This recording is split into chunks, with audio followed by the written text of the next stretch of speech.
Have you ever wondered what happens to your role while you are away? Someone has to cover your project, and someone has to attend your meetings, and someone has to learn what took you years to master.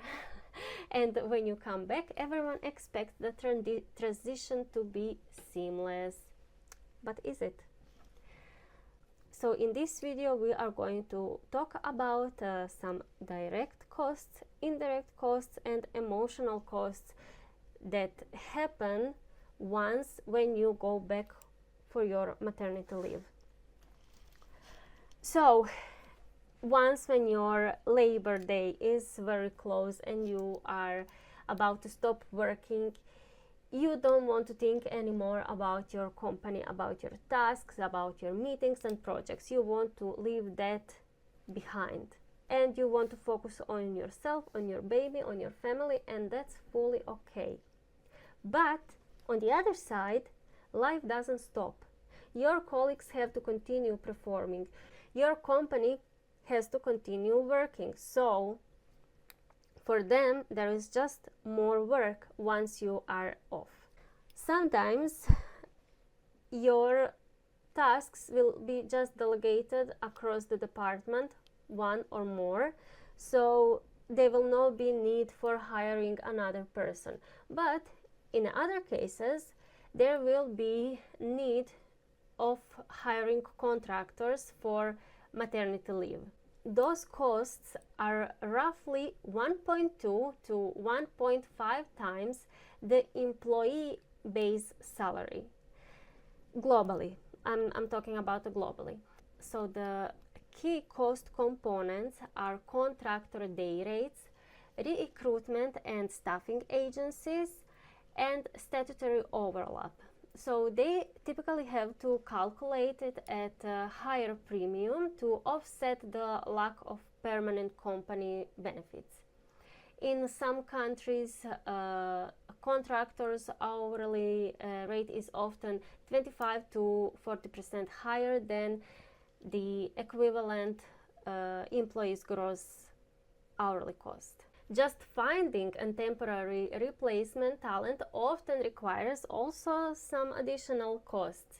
And in many countries like the EU and UK, the company must continue paying employer tax or top up maternity benefits while also funding the contractor. So both sides, right?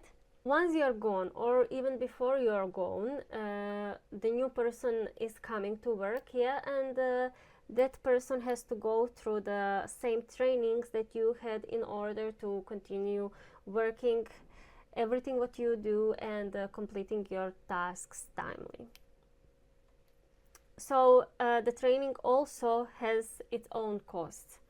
Besides that, we have a knowledge loss. A contractor takes 2 to 4 weeks to understand company workflows. Existing team members must spend valuable hours training the temporary replacement, of course, that's what we said. And critically unwritten institutional knowledge leaves when the permanent employee steps out. That means you. What will happen to your projects once when you are gone?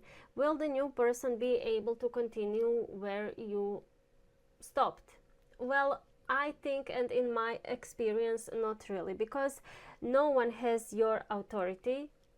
No one knows, no one has your experience, and that especially goes for the complex and long-term strategic projects that are often paused or put on hold, and then they wait for you until you come back so that you can continue with them as you wish and how you planned actually to execute it. So since you are a part of the team, one piece in the chain is missing once you are gone, and the remaining staff must absorb the work the contractor cannot handle, risking burnout. Introducing a temporary dynamic can disrupt established team trust and communication styles. Permanent employees may feel frustrated if they have to fix mistakes made during the handover. So this is also happening, and this is something that we don't really talk about it, and we want to fix it as it comes. But yeah, let's think about that there is a lot of work and also a lot of frustration with a new employee once you are gone. So what is about the emotional costs for you once you are gone? Well, the emotional cost for working mothers taking maternity leave is a significant career issue or thing, often referred to as the maternity penalty. This psychological burden can cause long-term stress, anxiety, and a feeling of career stagnation. Mothers fear that missing critical performance cycles will automatically push their career timelines back by 1 year or even more.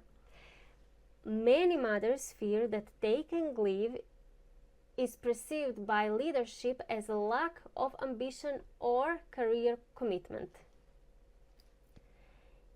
And the key promotional opportunities or new team leadership roles may open up and will be filled while you are away. Yeah, we fear of that.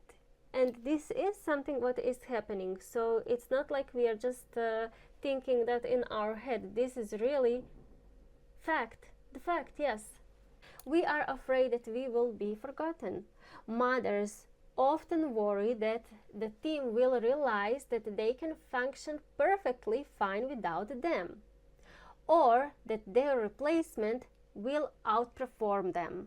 Yeah, this is also something that is happening very, very often. Being disconnected from daily office casual chats and strategic alignment meetings can make us feel culturally erased. And a sudden transition from an impactful corporate professional to a full-time caregiver can cause a loss of professional identity. So high-performing mothers frequently worry that their key clients and high-stake projects or strategic initiatives will be permanently reassigned. Upon return, mothers often find their decision-making power lower, with colleagues looking to others for leadership. Many mothers experience the mommy track, being gently guided toward lower stakes, less visible tasks under the term of helping them transition back. So the irony is that companies spend enormous amounts replacing experienced women, and yet many organizations still underestimate the value of returning them after they return. Why?